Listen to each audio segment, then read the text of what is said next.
दोस्तों, आप सबका आपके अपने यूट्यूब चैनल निर्माण कैसेट पे स्वागत है।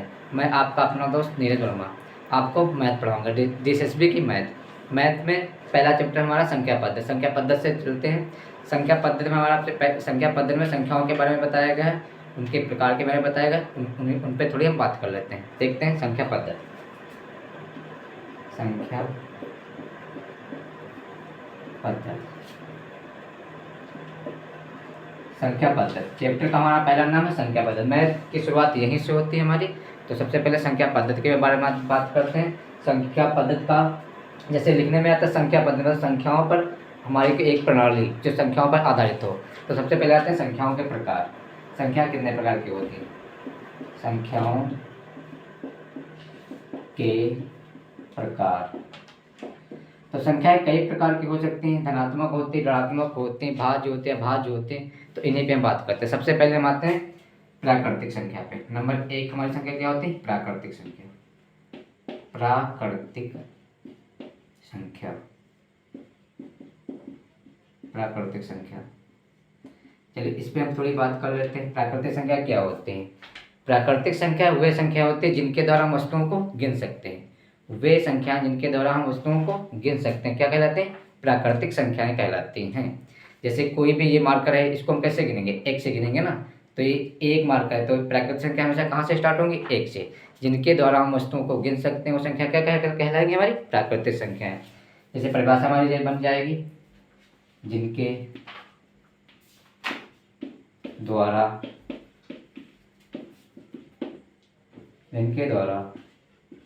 वस्तुओं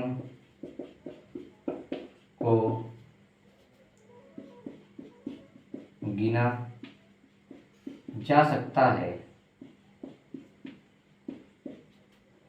प्राकृतिक संख्याएं कहलाती हैं।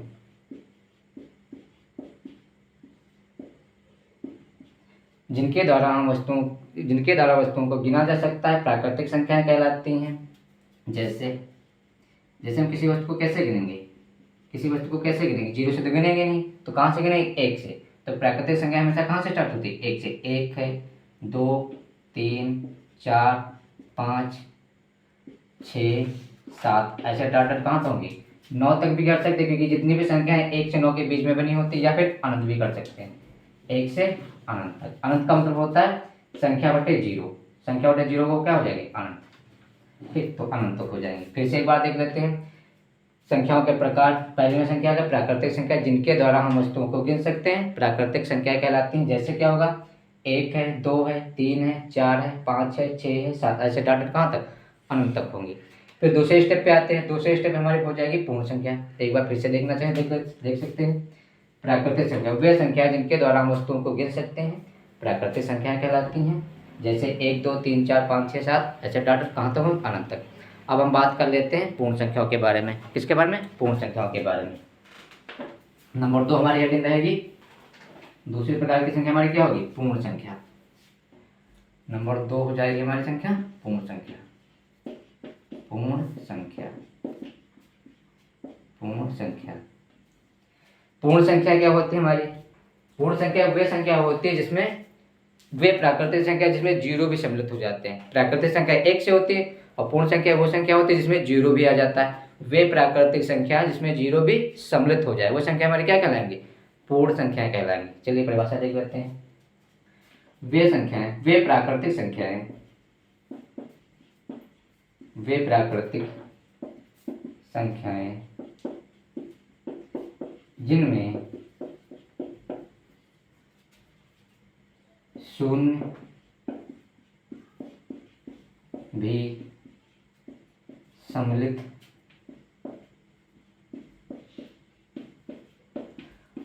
हो जाता है, पूर्ण संख्या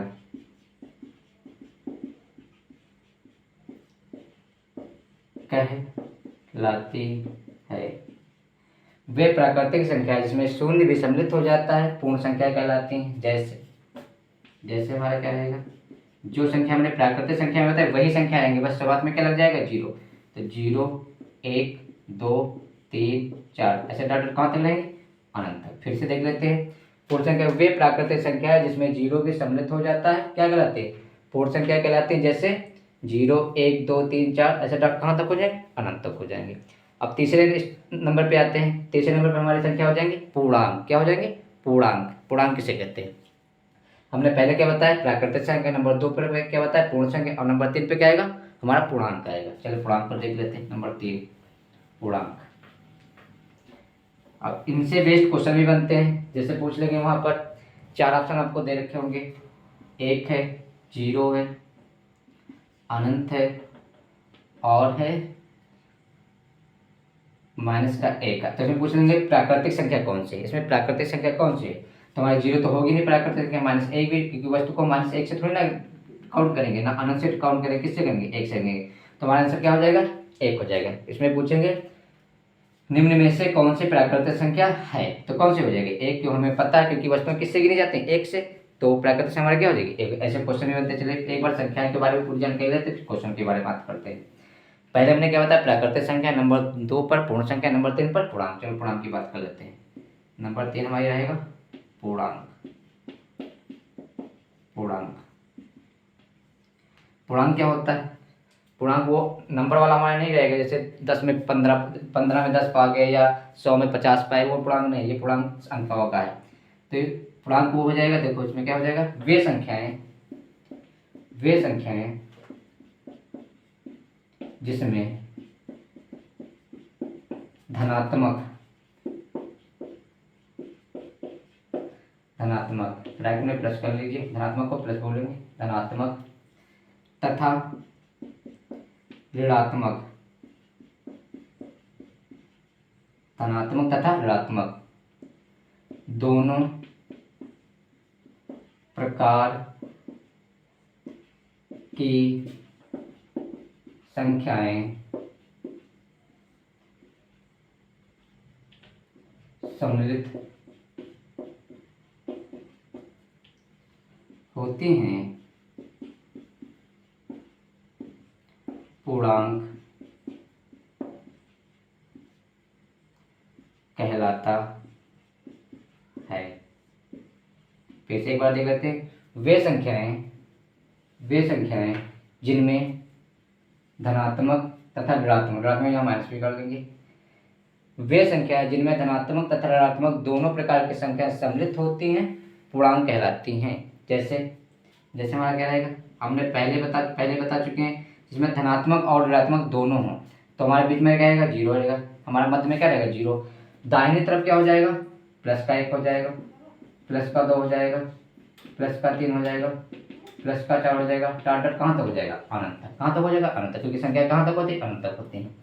0 से दाहिनी तरफ प्लस में और बाईं तरफ माइनस में हो जाएगी।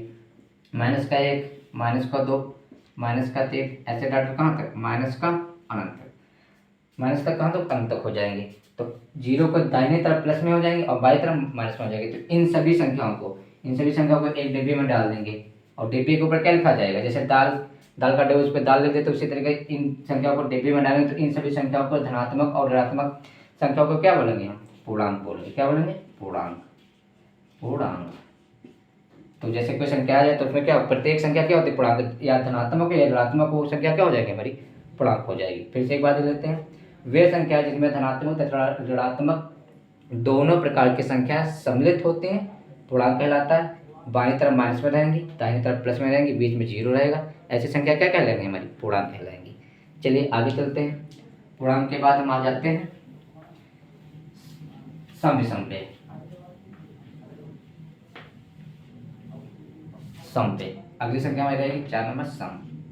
ये तो सभी को पता होगी, सम संख्या। सम संख्या वे संख्याएं जो 2 से भाग हो जाती है, सम संख्या कहलाती है। जैसे ये तो सभी को पता है, शॉर्ट में लिख लीजिएगा एक बार, 2 है, 4 है, 6 है, 8 है, 10 है, 12, ऐसे डॉट कहाँ तक, अंत तक हो जाएगी। वे संख्याएं जो 2 से भाग हो जाती है क्या कहलाती है, सम संख्या कहलाती है। जैसे 2 है, 4 है, 6 है, 8 है, 10 है, 12 है। ठीक, अब विषम की बात कर लेते हैं, तो सभी को पता होगा, विषम भी देख लेते हैं शॉर्ट में थोड़ा सा। विषम नंबर 4 रहेगा ना, विषम संख्याएं।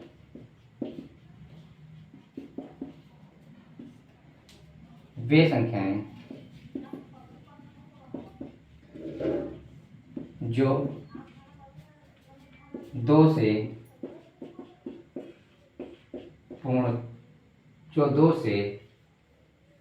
भाग नहीं होती हैं,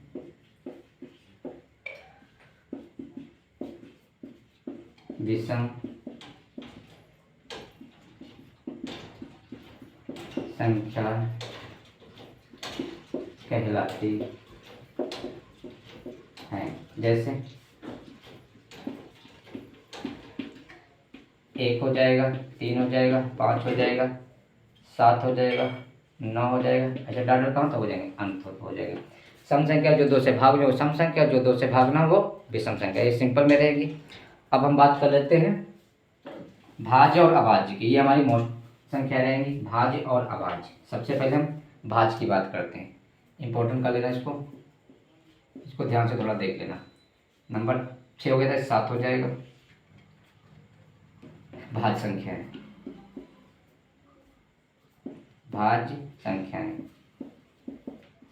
भाज्य संख्या। ठीक, जैसे कहने में लगा भाज्य मतलब जो भाज्य हो जाए, जो भाग हो जाए, तो यहाँ पे लिखते हैं भाज्य संख्या वे संख्याएं जिनके कम से कम 3 गुणनखंड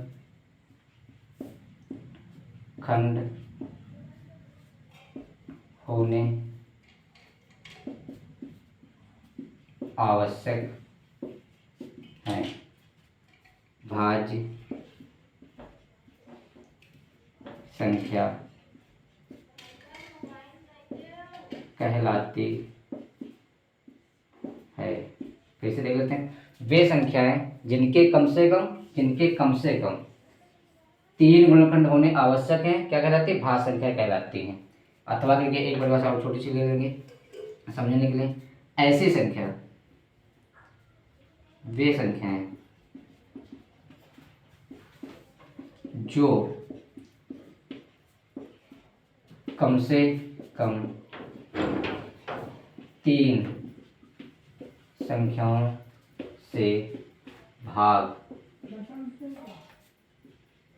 हो जाए, भाज्य संख्या कहलाती है।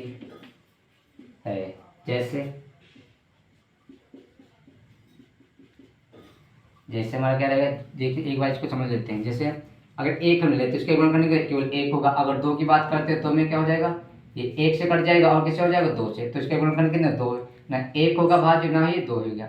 अब 3 पे आते हैं, 3 के गुणनखंड कितने होंगे, ये 1 के पहाड़े में और किसके पहाड़े में आता है, 3 के पहाड़े में आता है। तो इसका 1 गुणनखंड हुआ, इसके 2 हुए और इसके भी कितने हुए, 2 हुए। तो ये हमारी भाज्य संख्या होंगी नहीं। अगली संख्या की बात कर लेते हैं, नंबर 4 की। अगर 4 की बात करते हैं तो 4 हो गई। देखो 4 के 1 से डिवाइड हो रही है, 2 से हो रही है और ये 4 से हो रही है। तो देखो कम से कम इसके गुणनखंड कितने हो रहे हैं, 3 हो रहे हैं। तो सबसे छोटी भाज्य संख्या हमारी क्या हो जाएगी, 4 हो जाएगी, 6 हो जाएगी, 8 हो जाएगी, 9 भी हो जाएगी, 10 हो जाएगी, 12 हो जाएगी, 14 हो जाएगी और 15 हो जाएगी। ऐसे डॉट कहाँ तक होंगी, अनंत तक होगी। इसमें जितनी भी संख्या दे रखी है कम से कम ये 3 संख्याओं के पहाड़े में आता है। जैसे 4 में 1 के आता है, 2 के पहाड़े में आता है और 4 के पहाड़े में आता है। 6 की बात करते हैं तो 1 के पहाड़े में आता है, 2 के पहाड़े में आता है, 3 के पहाड़े में आता है और 6 के पहाड़े में 6 आता है। 8 की बात कर लेते हैं तो 2 के पहाड़े में आता है, 4 के पहाड़े में आता है और 8 के पहाड़े में आता है और 1 के पहाड़े में तो आता ही है। 9 की बात कर लेता है, 9 भी 1 के पहाड़े में आता है, 3 के पहाड़े में आता है और ये 9 के पहाड़े में आता है। तो इसके कम से कम 3 गुणनखंड। ऐसे इसमें जितनी संख्या दे रखी है उसके कम से कम उसके कितने गुणनखंड है? 3 गुणनखंड। अगर 3 गुणनखंड हो जाएंगे तो संख्या क्या कहलाएंगी? हमारी भाज्य संख्या कहलाएंगी। ठीक, अब आते हैं अभाज्य पर। चलिए, आप लोगों ने भाज्य संख्याओं के बारे में जान लिया होगा, चलो एक बार फिर से देख लेते हैं। वे संख्याएं जिनमें कम से कम 3 गुणनखंड होने आवश्यक है भाज्य संख्या कहलाती हैं। ठीक, या दूसरी परिभाषा सिंपल फॉर्म में कर सकते हैं, वे संख्याएं जो कम से कम 3 संख्याओं से भाग हो जाए, मतलब 3 संख्याओं के पहाड़े में आती हूँ, वह संख्या क्या कहलाएंगी? भाज्य संख्या कहलाएंगी। जैसे लिख रखा 4, 6, 8, 9, 10, 12, 14, 15, आगे कहाँ तक हो जाएगा? अनंत तक, आगे संख्या बढ़ती रहेंगी। अब आ जाते हैं सबसे इंपॉर्टेंट पर, वेरी वेरी इंपॉर्टेंट। ये संख्याएं बहुत बार पूछ ली गई है, इंग्लिश में भी पूछ ली जाते हैं और ये मैथ में पूछी जाती हैं। डायरेक्टली पूछ ली जाती है, कभी कभी इनडायरेक्टली पूछ ली जाती है, संख्याओं में भी आ जाती हैं। मतलब बहुत बहुत प्रकार से संख्याओं को पूछा जा सकता है। किन संख्याओं को? अभाज्य संख्याओं को। इनको बहुत ध्यान से पढ़ लीजिएगा। अभाज्य संख्या, अभाज्य अभाज्य संख्या, यह इसका दूसरा नाम भी है ऋण संख्या। भाज्य संख्या, अभाज्य संख्या क्या है या ऋण संख्या क्या है, तो बात एक ही है। अभाज्य संख्या, इसको पहले एक बार समझ लेते हैं। देखो इसमें क्या होता है? अभाज्य संख्या ऐसी संख्या जिसके कम से कम 2 गुणनखंड हो। ऐसी संख्या जिसके कम से कम कितने गुणनखंड हो? 2 गुणनखंड, वो संख्या क्या कहलाएंगे? भाज्य अभाज्य संख्या कहलाएंगे। जैसे जैसे 1 ले लेते हैं, 1 है। अब 1 का गुणनखंड कितना हो गया? 1। तो केवल इसका एक गुणनखंड 1 हुआ, तो ये ना भाज्य में आएगी ना ही अभाज्य में आएगी, क्योंकि भाज्य में क्या होता है? उसमें 3 होने चाहिए, भाज्य में 3 होने चाहिए और भाज्य में कितने होने चाहिए? 2 होने चाहिए। तब 2 पे आते हैं। देखो ये 1 से कट जाएगा और 2 से कट जाएगा, तो इसके गुणनखंड कितने हो गए? 2 हो गए। तो 2 क्या है? एक अभाज्य संख्या है, एक क्या है? ऋण संख्या है। अभाज्य संख्या क्या है या ऋण संख्या क्या है? तो सबसे छोटी भाज्य संख्या क्या, अभाज्य संख्या क्या है? 2 है। ऐसे भी क्वेश्चन पूछ लिया जाता है, ऐसी कौन सी सम संख्या जो अभाज्य या ऋण संख्या है? तो इसको ध्यान रखिए, क्या है? वो 2 है। चलो परिभाषा की बात कर लेते हैं इस पर एक बार। अभाज्य संख्या की परिभाषा क्या हो जाएगी हमारी? वे संख्याएं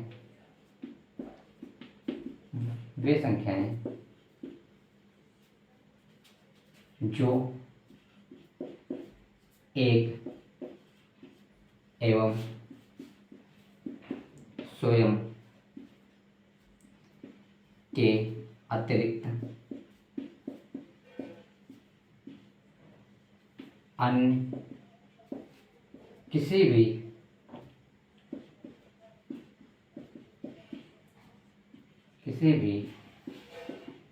संख्या से विभाजित नहीं होती है अभाज्य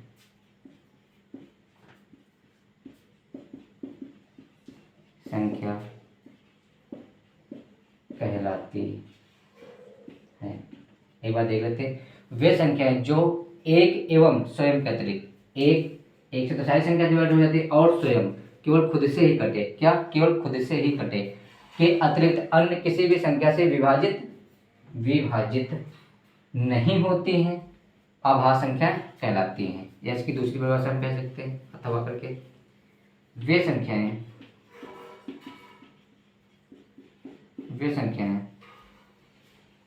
जिनके केवल 2 ही गुणनखंड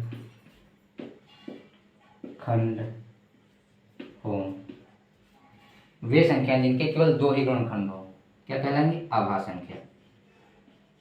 अभाज्य संख्या कहलाती है।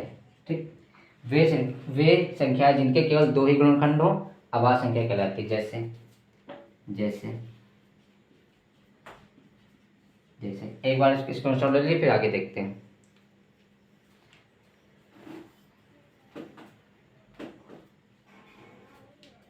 चलिए आगे देखते हैं। जैसे की बात कर लेते हैं, इंपॉर्टेंट इसको थोड़ा अच्छे से सीख लेते हैं। अभाज्य संख्या जैसे हमने परिभाषा में क्या बताया था आपको? जिनके कम से कम 2 गुण, तो 1 लेते हैं तो 1 का तो 1 ही गुणनखंड है, तो ये भाज्य में आएगी ना भाज्य में। उसके बाद 2 आता है, दो एक से कटेगा और ये दो से कटेगा, तो इसके दो गुणनखंड हो गए। या देखो एक से तो कट ही रहा है और स्वयं से भी कट रहा है, तो दो क्या अभाज्य संख्या, तो दो हो जाएगा, फिर हो जाएगा 3 हो जाएगा, 5 हो जाएगा, 7 हो जाएगा, 11 होगा, 13 हो जाएगा, 17 हो जाएगा, 19 हो जाएगा, 23 हो जाएगा, 29 हो जाएगा, 31 हो जाएगा, 37 हो जाएगा, 41 हो जाएगा, 43 हो जाएगा और 47 हो जाएगा। तो 50 तक हम लिख लेते हैं, आगे डट कहाँ अनंत तक हो जाएगी। 50 तक देख लेते हैं। 2 3 5 7 11 13 17 19 23 29 31 37 41 43 और 47। तो 1 से 50 तक अभाज्य संख्या कितने हो जाएंगे, गिन लेते हैं। 1 2 3 4 5 6 7 8 9 10 11 12 13 14 15। तो यहाँ हम कह सकते हैं 1 से 50 तक अभाज्य संख्या कितने होते हैं, 15 होते हैं। अगर हम 50 से 100 तक बात कर लें, 50 से 100 तक अभाज्य संख्या कितनी होती है हमारी, होती हैं 10 होते हैं। अगर 1 से 100 तक की बात कर लें तो कितने हो जाएंगे, तो हो जाएंगे हमारी 25।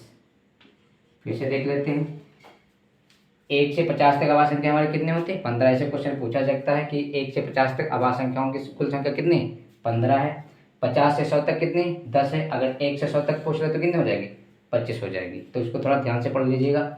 अभाज्य संख्या वे संख्या जिनके कम से कम दो गुणनखंड हो, नहीं केवल दो ही गुणनखंड हो, वो संख्या अभाज्य हो जाएंगी। या जो केवल एक और स्वयं से कटे और किसी से ना कटे, वो संख्या क्या हो जाएगी, अभाज्य हो जाएगी। ठीक, चलिए बस आज इतना ही रखते हैं, नेक्स्ट टाइम आगे क्लास होगी। ठीक।